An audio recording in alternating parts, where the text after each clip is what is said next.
ರೈತರಿಂದ ಖರೀದಿ ಮಾಡಿದ ಹಿಂಗಾರು ಮತ್ತು ಮುಂಗಾರು ಹಂಗಾಮಿನ ಜೋಳದ ಹಣವನ್ನು ಕೂಡಲೇ ರೈತರ ಖಾತೆಗಳಿಗೆ ಸರ್ಕಾರ ಜಮಾವಣೆ ಮಾಡಬೇಕೆಂದು ಆಗ್ರಹಿಸಿ ಬಿಜೆಪಿ ಮುಖಂಡರು ಮಾನ್ವಿ ಪಟ್ಟಣದ ಬಸವ ವೃತ್ತದ ಬಳಿ ಪ್ರತಿಭಟನೆ ನಡೆಸಿದರು. ಮಾನ್ವಿ ತಾಲೂಕಿನಲ್ಲಿ ಅಗತ್ಯ ಪ್ರಮಾಣದಲ್ಲಿ ಮಳೆಯಾಗದೇ ಇರುವುದರಿಂದ ರೈತರು ಕೃಷಿ ಚಟುವಟಿಕೆಗಳನ್ನು ನಡೆಸುವುದಕ್ಕೆ ಸಾಧ್ಯವಾಗದೇ ಇರುವುದರಿಂದ ಬರಗಾಲ ಪೀಡಿತ ತಾಲೂಕು ಎಂದು ಘೋಷಣೆ ಮಾಡಬೇಕೆಂದು ಆಗ್ರಹಿಸಿದರು. ರೈತರ ಕೃಷಿ ಸಾಲವನ್ನು ಸಂಪೂರ್ಣವಾಗಿ ಮನ್ನಾ ಮಾಡಬೇಕು. ಎಕರೆಗೆ 50,000 ವಿಶೇಷ ಬರ ಪರಿಹಾರವನ್ನು ರೈತರಿಗೆ ನೀಡಬೇಕು. ನೀರಾವರಿ ಕಾಲುವೆಗಳಲ್ಲಿ ನೀರು ಸರಾಗವಾಗಿ ಹರಿಯುವುದಕ್ಕೆ ಅನುಕೂಲವಾಗುವಂತೆ ಕಾಲುವೆಗಳಲ್ಲಿ ಹೊಳೆ ಎತ್ತಬೇಕು ಎಂದು ಆಗ್ರಹಿಸಿದರು. ಕಳೆದ ಫೆಬ್ರವರಿ ತಿಂಗಳಿನಿಂದ ಈ ರಾಜ್ಯ ಸರ್ಕಾರ, ಕರ್ನಾಟಕದ ಕಾಂಗ್ರೆಸ್ ಸರ್ಕಾರ ರೈತರಿಂದ ಜೋಳ ಖರೀದಿ ಮಾಡಿ ಸುಮಾರು 6 ತಿಂಗಳು ಆಗ್ತಾ ಬಂದರೂ ಕೂಡ ಅವರಿಗೆ ಕೊಡಬೇಕಾದಂಥ ಹಣ ಇವತ್ತಿಗೂ ಕೂಡ ಅವ್ರ ಖಾತೆಗೆ ಹಾಕಿಲ್ಲ. ಯಾವ ಸರ್ಕಾರ ರೈತರ ನೋವಿಗೆ, ರೈತರ ಸಂಕಷ್ಟಕ್ಕೆ ಸಹಾಯ ಆಗಬೇಕಾಗಿತ್ತು ಆ ಸರ್ಕಾರ ಇವತ್ತು ರೈತರ ಜೋಳ ಖರೀದಿ ಮಾಡಿ, ಕನಿಷ್ಠ ಖರೀದಿ ಮಾಡಿದ ಜೋಳಕ್ಕೂ ಕೂಡ ದುಡ್ಡು ಹಾಕದೆ ರೈತರ ಪ್ರಾಣ ತೆಗೆಯುವಂಥ ಒಂದು ಕೆಲಸಕ್ಕೆ ಕೈ ಹಾಕಿದೆ ಇವತ್ತು ಕರ್ನಾಟಕ ಕಾಂಗ್ರೆಸ್ ಸರ್ಕಾರ. ಈ ಸರ್ಕಾರ ಒಂದು ರೈತ ವಿರೋಧಿ ಸರ್ಕಾರವಾಗಿದ್ದು ಈ ಸರ್ಕಾರ ಕೂಡಲೇ ಕಿತ್ತೊಯ್ಯಬೇಕಂತೇಳಿ ನಾನು ಮಾನ್ಯ ರಾಜ್ಯಪಾಲರಲ್ಲಿ ಮನವಿ ಮಾಡಿಕೊಳ್ತೇನೆ. ಅದೇ ರೀತಿಯಾಗಿ ಇವತ್ತು ನಮ್ಮ ಕರ್ನಾಟಕ ಸರ್ಕಾರ ರೈತರಿಗೆ ಕೊಟ್ಟಂಥ ಒಂದು ಮಾತು ಭರವಸೆಗಳನ್ನು ಈಡೇರಿಸಿದೆ. ಈ ರೈತರೇನು ಯಾರು ಜೋಳ ಖರೀದಿ ಮಾಡ್ರಂತ ಯಾರು ಅರ್ಜಿ ಹಾಕೊಂಡಿಲ್ಲ ಸರ್ಕಾರಕ್ಕೆ. ಇವರೇ ರೈತರ ಒಂದು MSP ಕೇಂದ್ರ ಸರ್ಕಾರ ಏನು ನಿಗದಿ ಮಾಡಿದೆ, ಮಿನಿಮಮ್ ಸಪೋರ್ಟ್ ಪ್ರೈಸ್, ಆ ಒಂದು ದರದಲ್ಲಿ ಖರೀದಿ ಮಾಡ್ತೀವಿ ಅಂತೇಳಿ ಇವರೇ ರೈತರಿಗೆ ಅರ್ಜಿ ಹಾಕೋಕ್ಕೆ ಕೇಳಿದ್ದು, ಇವರೇ ರೈತರಿಂದ ಖರೀದಿ ಮಾಡಿದ್ದು ಇವರೇ. ಆದರೆ ಇವತ್ತು ದುಡ್ಡು ಕೊಡದಂಥ ಪರಿಸ್ಥಿತಿ ಇವ್ರದ್ದಾಗಿದೆ. ಈ ರೀತಿಯಾಗಿ ಖಜಾನೆ ಕಾಲಿಟ್ಕೊಂಡು ರೈತರ ಒಂದು ಜೋಳ ಖರೀದಿ ಮಾಡಿ ದುಡ್ಡು ಹಾಕದಂಥ ಪರಿಸ್ಥಿತಿ ಇವತ್ತು ಕಾಂಗ್ರೆಸ್ ಸರ್ಕಾರ ಈ ರಾಜ್ಯದ ಸರ್ಕಾರಕ್ಕೆ ತಂದು ಒದಗಿಸಿಟ್ಟಿದೆ. ಇದು ತೀರಾ ಖಂಡನೀಯ. ಕೂಡಲೇ ರಾಜ್ಯ ಸರ್ಕಾರ ರೈತರಿಗೆ ಕೊಡಬೇಕಾದಂಥ ಬಾಕಿ ಹಣವನ್ನು ಕೂಡಲೇ ಪಾವತಿಸದಿದ್ದರೆ ಮುಂದಿನ ದಿನಗಳಲ್ಲಿ ಭಾರತೀಯ ಜನತಾ ಪಕ್ಷದ ವತಿಯಿಂದ ಉಗ್ರ ಹೋರಾಟವನ್ನು ನಾವು ಮಾಡಬೇಕಾಗ್ತದೆ ಅಂತೇಳಿ ಕೂಡ ಈ ಒಂದು ಸಭೆಯ ಮುಖಾಂತರ ಮಾನ್ಯ ಸರ್ಕಾರಕ್ಕೆ ಎಚ್ಚರವನ್ನು ಕೊಡ್ತಾ ಇದ್ದೀವಿ ಭಾರತೀಯ ಜನತಾ ಪಕ್ಷದ ಮಾನ್ಯ ಮಂಡಲದ ಪರವಾಗಿ. ಅದೇ ರೀತಿಯಾಗಿ ಇವತ್ತು ಮಳೆಗಾಲ ಪ್ರಾರಂಭ ಆಗಿ 2 ತಿಂಗಳುಗಳು ಕಳೆದರೂ ಕೂಡ ಮಳೆ ಇಲ್ಲ.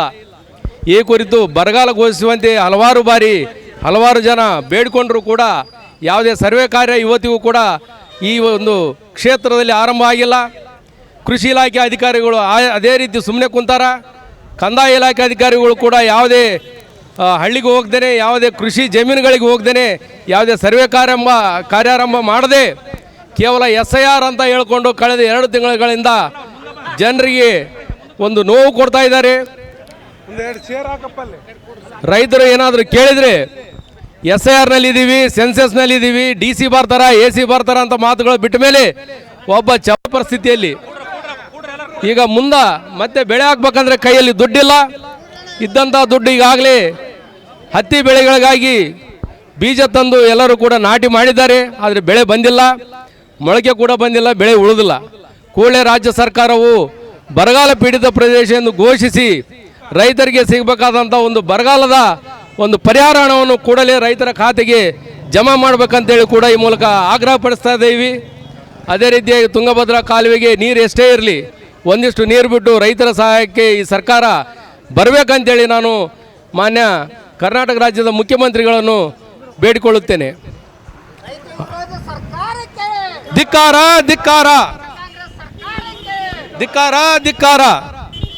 ಈಗ ನಮ್ಮ ಕ್ಷೇತ್ರದ ಮಾಜಿ ಶಾಸಕರುಗಳು ಹಾಗೂ ಸಂಸದರುಗಳು ಈಗಾಗಲೇ ಈ ಸಭೆಯನ್ನು ಉದ್ದೇಶಿಸಿ ಮಾತಾಡಲು ಆಗಮಿಸಿದ್ದಾರೆ. ಈ ಸಭೆಯ ನೇತೃತ್ವವನ್ನು ಒಟ್ಟಾರೆ 2025-26ನೇ ಸಾಲಿನಲ್ಲಿ MSP ಬೆಂಬಲ ಬೆಲೆ ಯೋಜನೆ ಅಡಿಯಲ್ಲಿ ಮುಂಗಾರು ಮತ್ತು ಹಿಂಗಾರು ಎರಡೂ ಸೇರಿ 23,109 ರೈತರು ಜೋಳವನ್ನ ನಮಗೆ ಸರ್ಕಾರಕ್ಕೆ ಸರಬರಾಜು ಮಾಡಿದ್ದಾರೆ. ಆ ಪೈಕಿ ನಮಗೆ ಒಟ್ಟಾರೆಯಾಗಿ 500 ಕೋಟಿ ರೂಪಾಯಿ ಅವಶ್ಯಕತೆ ಬರೀ ನಮ್ಮ ರಾಯಚೂರು ಜಿಲ್ಲೆಗೆ ಇತ್ತು. ಅತಿ ಹೆಚ್ಚು ಜೋಳ ಬೆಳೆದಿರತಕ್ಕಂಥ ಜಿಲ್ಲೆ ನಮ್ಮಲ್ಲಿ. ಒಟ್ಟಾರೆ ಕ್ವಾಂಟಿಟಿ ವೈಸ್ ಹೇಳಬೇಕು ಅಂತಂದ್ರೆ 12,65,000 ಕ್ವಿಂಟಲ್ ಖರೀದಿ ಆಗಿದೆ ಈ ವರ್ಷ. ಅದರೊಳಗೆ ನಾವು ಇಲ್ಲಿವರೆಗೂ 14,500 ರೈತರಿಗೆ ಈಗ ಆಲ್ರೆಡಿ ಪೇಮೆಂಟ್ ಮಾಡಿದೀವಿ. 278 ಕೋಟಿ ರೂಪಾಯಿ ದುಡ್ಡನ್ನ ಪೇಮೆಂಟ್ ಮಾಡಿದೀವಿ. 278 crores ಪೇಮೆಂಟ್ ಮಾಡಿದೀವಿ. ಇನ್ನು 190 ಕೋಟಿ ಪೇಮೆಂಟ್ ಬ್ಯಾಲೆನ್ಸ್ ಇದೆ ಸರ್. ಅದರೊಳಗಡೆ 33 ಕೋಟಿ ಮುಂಗಾರಲ್ಲಿ ಬೆಳೆದಿರ್ತಕ್ಕಂಥದ್ದು 1,400 ರೈತರಿಗೆ. ಇನ್ನ 7,300 ರೈತರು 156 ಕೋಟಿ ಹಿಂಗಾರಲ್ಲಿ ಬೆಳೆದಿರ್ತಕ್ಕಂಥದ್ದು. ಈಗ ಆಲ್ರೆಡಿ ನಾವು 2-3 ಸಾರಿ ಬೆಂಗಳೂರಿಂದ ಹೆಡ್ ಆಫೀಸ್ ಇಂದ ಡೆಲ್ಲಿಗೆ ಹೋಗಿ ಕೇಂದ್ರ ಕಚೇರಿಯಿಂದ ಕೇಂದ್ರ ಸರ್ಕಾರದಿಂದನೂ ಸಹಿತ ಅದರದ್ದು ದುಡ್ಡನ್ನ ರಿಲೀಸ್ ಮಾಡಿಕ್ಕೆ ಓಡಾಡ್ತಿದ್ದೀವಿ. ಈ ಒಂದು ತಿಂಗಳ ಎಂಡ್ ಒಳಗಡೆನೆ ಮುಂಗಾರಿನ ಕಂಪ್ಲೀಟ್ ಪೇಮೆಂಟ್ ಕ್ಲಿಯರ್ ಮಾಡ್ತೀವಿ. ವಿತಿನ್ 15 ಡೇಸ್ 15 ದಿನಗಳ ಒಳಗಾಗಿ ಸಂಪೂರ್ಣ ಪೇಮೆಂಟ್ ಅನ್ನ ಕ್ಲಿಯರ್ ಮಾಡ್ತೀವಿ. ಅಲ್ಲಿವರೆಗೂ ಎಲ್ಲಾ ರೈತರು, ನನಗೂ ಆ ಕಷ್ಟ ಅರ್ಥ ಆಗ್ತಿದೆ, ಆದಷ್ಟು ಬೇಗ ನಿಮ್ಮ ಪೇಮೆಂಟ್ ಅನ್ನ ನಾವೇನು ಜೋಳವನ್ನು ಖರೀದಿ ಮಾಡೀವಿ ಅದನ್ನ ತಕ್ಷಣ ನಿಮ್ಗೆ ಪೇಮೆಂಟ್ ಅನ್ನ ಕ್ಲಿಯರ್ ಮಾಡ್ತೀವಿ. ಬಹಳ ಅವಶ್ಯಕತೆ ಇದೆ ಸರ್ ರೈತರಿಗೆ. ರೈತರಿಗೆ ಗೊಬ್ಬರ ತರಬೇಕಾಗಿದೆ, ಇವತ್ತು ಬಿತ್ತನೆ ಬೀಜ ತರಬೇಕಾಗಿದೆ, ಬೆಳೆ ಇಲ್ಲ, ಮಳೆ ಇಲ್ಲ, ಇದೆಲ್ಲ ಆಗಿದೆ. ನೀವು ಕೊಡದೇ ಇದ್ರೆ ರೈತರು ಆತ್ಮಹತ್ಯೆ ಮಾಡ್ಕೊಳ್ತಾರೆ ನೋಡಿ, ಆ ಪರಿಸ್ಥಿತಿ ಇದೀವ. ಇಲ್ಲ ಸರ್, ನೀವು 15 ದಿವಸ ಅಂತ ಹೇಳ್ಬೇಡ್ರಿ, ಒಂದು ವಾರದೊಳಗೆ ನಾವು ಇಷ್ಟು ದಿನ ತಡೆದಿದ್ದೀವಿ. ನಮ್ಗೆ 15 ದಿನ ದೊಡ್ಡದಲ್ಲ, 15 ದಿನ ತಡಿತೀವಿ. ಇನ್ನು 15 ದಿನದೊಳಗಡೆ ದುಡ್ಡು ಬೆಳಿಲ್ಲ ಅನ್ನೋದ್ರೆ ಅತಿ ಉಗ್ರವಾದ ಹೋರಾಟವನ್ನು ನಾವು ಮಾಡೋದಿಲ್ಲ ಅಂತ ಈ ಮೂಲಕ ತಮ್ಗೆ ಹೇಳ್ತಾ ಇದ್ದೀವಿ. ನಾವು ಯಾವುದೇ ತರದ ಮನವಿನೂ ಕೊಡಲ್ಲ. ಮಾಡಿದ್ದಾರೆ ಈಗಾಗಲೇ ಒಂದು ತಿಂಗಳ ಉಗ್ರವಾದ ಹೋರಾಟವನ್ನು ಮಾಡೋದು ಸರ್. ಹೋದ್ ಸಲ ನೀವು 10 ದಿನ ಒಳಗೆ ಪೇಮೆಂಟ್ ಮಾಡ್ತೀವಿ ಅಂತ ಹೇಳಿದಿರಿ. ಈಗ ಮತ್ತೆ 15 ದಿನ ಅಂತೀರಿ. ರೈತರು ಎಲ್ಲಿಗೆ ಹೋಗ್ಬೇಕು ಹೇಳ್ರಿ? ಅಲ್ಲ, ನಾವು ಜೋಳ ಬೆಳೆ ತಿರುಗಿ ಸೆಪ್ಟೆಂಬರ್ ಮತ್ತೆ ಜೋಳ ಬಿತ್ತಬೇಕು. ನೀವು 10 ದಿನ 15 ದಿನ ಅಂತ ಹೇಳಿದ್ರೆ ರೈತರು ಎಲ್ಲಿ ಎಣ್ಣೆ ಕುಡಿದು ಸಾಯ್ಬೇಕಾ? ಏನ್ ಮಾಡ್ಬೇಕು? ರಾಜ್ಯಾದ್ಯಂತ 3,000 ಕೋಟಿ ರೂಪಾಯಿ MSP ಇದೆ. ಇಲ್ಲಿವರೆಗೂ 1,850 ಕೋಟಿ ಇವಾಗ ಅವಶ್ಯಕತೆ ಇದೆ ರೈತರಿಗೆ. ಕಾಂಕ್ರೀಟ್ ಆಗಿ ಕನ್ಫರ್ಮ್ ಆಗಿ ಹೇಳ್ಬೇಕಂತ ಹೇಳ್ತಾರಲ್ಲ. ಕನ್ಫರ್ಮ್ ಆಗಿ ನಾನು ಈಗ ಇಲ್ಲಿಗೆ ಬರ್ಬೇಕಾದ್ರೆ ಕೇಂದ್ರ ಕಚೇರಿಗೆ ಮಾತಾಡ್ಕೊಂಡು, ಯಾಕಂದ್ರೆ ನಾನು ರೈತರಿಗೆ ಉತ್ತರ ಕೊಡಕ್ ಹೋಗ್ತಿದ್ದೀನಿ. ಅಲ್ಲಿ ರೈತರ ಮುಖಂಡರಿದ್ದಾರೆ, ಮಾನ್ಯ ಚುನಾಯಿತ ಪ್ರತಿನಿಧಿಗಳು ಇದ್ದಾರೆ. ನಾನು ಉತ್ತರ ಕೊಡ್ಬೇಕಾಗಿದೆ ಅಂತ ಕೇಳಿದಾಗ 31ನೇ ತಾರೀಕು ಒಳಗಡೆ ನಮಗೆ ಪೇಮೆಂಟ್ ನ ಕ್ಲಿಯರ್ ಮಾಡ್ತಕ್ಕಂಥ ಭರವಸೆನ ಅವ್ರು ಹೇಳಿದ್ದಾರೆ. ಯಾಕಂದ್ರೆ ತಕ್ಷಣ ಅಲ್ಲಿಂದ ದುಡ್ಡು ಬಂದ ತಕ್ಷಣ ನನಗೆ ಒಂದು ಕ್ಷಣ, ಒಂದು ದಿನಾನೂ ನಾನು ಅದನ್ನ ವೇಟ್ ಮಾಡಲ್ಲ. ಬೇರೆ ಯಾವುದೇ ರೀತಿ ಎಂತ ಒತ್ತಡಗಳು ಕಾರ್ಯಗಳು ಇದ್ರೆ ಅದನ್ನ ಬದಿಗೊತ್ತಿ ರೈತರಿಗೆ ದುಡ್ಡನ್ನು ಜಮಾ ಮಾಡ್ತಕ್ಕಂಥದ್ದು ಮೊದಲನೇ ಆದ್ಯತೆ ಮೇಲೆ ಕೆಲಸ ಮಾಡ್ತೀವಿ. 31ನೇ ತಾರೀಕು ಒಳಗಡೆನೆ ನಾವು ನೀವು ವೇಟ್ ಮಾಡೋದಲ್ಲ, ಮತ್ತೆ ಬೇರೆ ಸರ್ಕಾರಕ್ಕೆ ಒತ್ತಾಯ ಮಾಡ್ರಿ. ಈ ಪರಿಸ್ಥಿತಿ ರೈತರಿಗೆ ಹಿಂಗಾದ ಹಿಂಗಿಲ್ಲ ಅಂತ ಹೇಳಿ. ಹಿಂಗಾರು ಬೆಳೆ ನಮ್ದು 57 ಕೋಟಿ ಮಾನ್ಯ ತಾಲೂಕು ಒಂದೇ ಐತೆ. ಮತ್ತೆ ನಾವು ಬಿತ್ತದ ಬೆಳೆದ ಮುಂದೆ ಗಾಡಿ ರೈತರು ಏನ್ ಎಣ್ಣೆ ಕುಡಿಬೇಕಾ, ಅಳಬೇಕಾ, ಏನ್ ಮಾಡ್ಬೇಕು ಹೇಳ್ರಿ? ಈಗ ಹತ್ತಿ 3 ಸಲ ಊರ್ಯಾರ. ಆ ಕಾರಣಕ್ಕೆ ರೈತರು ಏನ್ ಮಾಡ್ಬೇಕ ಉತ್ತರ ಕೊಡ್ರಿ. ಮೊದ್ಲು ಏನ ಮುಂದಿನ ತಿಂಗಳು ಕೊಡೋದು ಮುಂದಿನ ಈಗ ಏನಂತ ಒಂದು 4-5 ದಿನದಾಗ ಹಾಕ್ಲಿಕ್ಕೆ ನಾವು ಮುಂದಿನ ಉಗ್ರ ಹೋರಾಟ ಮಾಡ್ಬೇಕಂತ ನಿಮ್ಗೆ ಹೇಳ್ತೀವಿ. ನಮ್ಗೆ 15 ದಿನ ಮ್ಯಾಕ್ಸಿಮಮ್ ಟೈಮ್ ಕೊಡಿ. ನಾವು ರೈತರು ಬಹಳ ನಿಷ್ಠೆಯಿಂದ ಇದ್ದಾರೆ. ಆ ಡೇಟ್ ವರೆಗೂ ನಾವು ಯಾವುದೇ ಕಾರಣಕ್ಕೂ ನಿಮಗೆ ತೊಂದರೆ ಮಾಡಲ್ಲ. ನೀವ್ ಏನ್ ಮಾಡ್ತಿರೋ ಬಿಡ್ತಿರೋ ನಮಗೆ ಗೊತ್ತಿಲ್ಲ. 15 ದಿನಗಳ ಒಳಗಡೆ ಏನೋ ದುಡ್ಡು ಬರಲಿಲ್ಲ ಅಂದ್ರೆ ಅತಿ ಉಗ್ರವಾದ ಹೋರಾಟ. ನೀವು ಯಾರು ನಿಲ್ಲಿಸಕ್ಕೂ ಆಗಲ್ಲ. ಅಷ್ಟು ಉಗ್ರವಾದ ಹೋರಾಟವನ್ನು ಏನಾದ್ರೂ ರೈತರ ಆತ್ಮಹತ್ಯೆಗಳಾದ್ನಪ್ಪ ಅಂದ್ರೆ ನೇರ ಹೊಣೆಗಳು ಈ 3 ಹೊಣೆ ಆಗ್ತವೆ ಅಂತ ಹೇಳಿ ನಾವು ಈ ಮೂಲಕ ಹೇಳ್ತಾ ಇದ್ದೀವಿ ಸರ್. ಇಲ್ಲ, ನಾವು ಖಂಡಿತ ಅಷ್ಟೊಳಗೆ ಪೇಮೆಂಟ್ ಮಾಡಿಸ್ತೀವಿ. ಹಾಗಾದ್ರೆ ನೀವು ಜಿಲ್ಲಾಧಿಕಾರಿ ಬಂದಿದ್ದೀರಾ ಅಂತ ಈಗ ಮೊದಲನೇ ಹಂತದಲ್ಲಿ ಈಗ ಬರೋ ಈ ಒಂದು 3-4 ಡೇಸ್ ಅಲ್ಲಿ ನಾನು ಈ 3-4 ದಿನ ಅಂತ ಹೇಳಿದಾರೆ. ಆದ್ರೂ ಸ್ವಲ್ಪ ಟೆಕ್ನಿಕಲ್ ಇಶ್ಯೂಸ್ ಬರಬಾರ್ದು ಅಂತ ಹೇಳಿ ಸರ್ ನಾನು 31ನೇ ತಾರೀಕುವರೆಗೂ ತೋತಿದ್ದೀನಿ. 31ನೇ ತಾರೀಕುವರೆಗೂ ನಾವು ಖರೀಫ್ ಕ್ಲಿಯರ್ ಮಾಡ್ಬಿಡ್ತೀವಿ. ಇಲ್ಲ, ಈ ಖರೀಫ್ ಕ್ಲಿಯರ್ ಮಾಡ್ತೀವಿ. ಮೊದಲನೇ ಫುಲ್ ಕ್ಲಿಯರ್ ಮಾಡ್ಬಿಡ್ತೀವಿ ಖರೀಫ್ನ. ರಬಿನ ಒಂದೇ ಹಂತದಲ್ಲಿ ಈಗ 3 ಹಂತ ಆಯ್ತು. ಖರೀಫ್ಗೆ ಇನ್ನೊಂದು ಹಂತ ಸೇರಿಸಿದ್ರೆ 4 ಹಂತ ಆಯ್ತು. ಹಾಗಾಗಿ ನಾವು ಹಿಂಗಾರಿಗೆ ನಾವು ನಿಮ್ಮ ಆಫೀಸಿಗೆ ಬಹಳ ಸಲ ಬಂದಿವಿ. ಹೌದು ಸರ್, ಬಹಳ ಸಲ ಬಂದಿವಿ. ನಮ್ಮ ಕನ್ವಿನ್ಸ್ ಮಾಡಿ ಕೆಲಸನೇ ಆಗಿಲ್ಲ. ಬಹಳ ಸಲ ಬಂದಿವಿ. 31ನೇ ತಾರೀಕು ಅಂತ ಗಡುವು ಕೊಟ್ಟಿವಿ. 31ನೇ ತಾರೀಕಿಗೆ ನೀವು ಹಣ ಕೊಡ್ಲಿಲ್ಲ ಅಂದ್ರೆ ಸರ್ ಸಿನ್ನೂರು ತಾಲೂಕು ಒಂದು ಜಮಾ ಆಗಿ ಮಾನಿಕರಿಗೆ ಹಾಕ್ಬಿಟ್ಟಿದ್ರು ಸರ್. ಅದು ಡೇಟ್ ವೈಸ್ ಬಂದದ. ಅದು ಏಪ್ರಿಲ್ 23 ಸರ್. ನೀವು ಮುಂಗಾರು ಹಿಂಗಾರ ಅಂತ ಕೇಳ್ರಿ ಸರ್. MSP ಏನ ಮುಂಗಾರು ಹಿಂಗಾರ ಅಂತಿಲ್ರಿ. ಡೇಟ್ ಪ್ರಕಾರ 23ನೇ ತಾರೀಕು ಏಪ್ರಿಲ್ ವರೆಗೂ ಕೊಟ್ಟಿವಿ. ಡೇಟ್ ಪ್ರಕಾರ ನೀವು ಮಾಡ್ಕೊಂಡ್ ಬರ್ತೀರಿ. ಈಗ ಯಾಕೆ ನಮ್ಗೆ ಹಾಕಿದ ಅನ್ಯಾಯ? ಮಾನ್ಯ ತಾಲೂಕು ಒಂದೇ ಯಾಕೆ 57 ಕೊಟ್ಟರೆ ಒಬ್ರು ಪೇಮೆಂಟ್ ಆಗಿಲ್ಲ? ಏನ್ ಕಾರಣ ಏನು ಬೇಕಲ್ಲ? ಸಿಂಧನೂರು ತಾಲೂಕು ಯಾವುದಿಲ್ಲ